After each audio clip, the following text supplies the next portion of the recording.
Angkatan bersenjata Iran mengeluarkan himbauan keras kepada warga Israel untuk segera meninggalkan negara tersebut.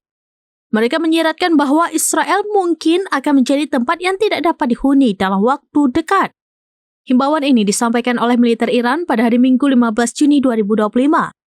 Iran menyampaikan pesan ini setelah melancarkan serangan besar-besaran ke Tel Aviv, Haifa, dan beberapa wilayah lain di Israel. Serangan rudal Iran dilaporkan menimbulkan kerusakan parah, menghancurkan sejumlah bangunan tinggi di pusat-pusat bisnis.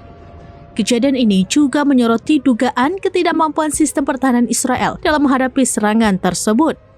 Seorang perwakilan dari Angkatan Bersenjata Iran, Reza Sayed, menekankan pentingnya bagi warga sipil untuk secepatnya meninggalkan wilayah yang diduduki. Ia mengindikasikan bahwa tinggal di sana di masa mendatang akan sangat tidak memungkinkan.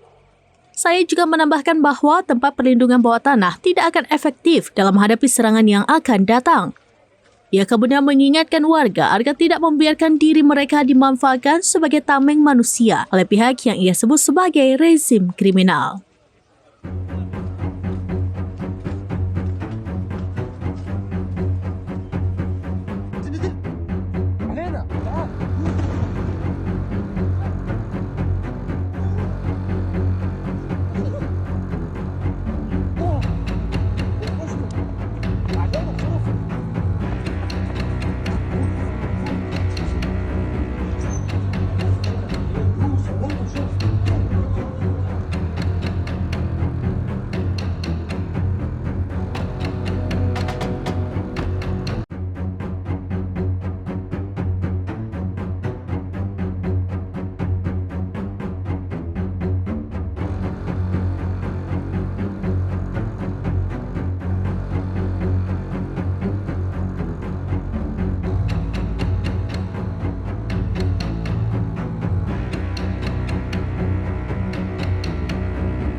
Download Tribun X sekarang, menghadirkan lokal menjadi Indonesia.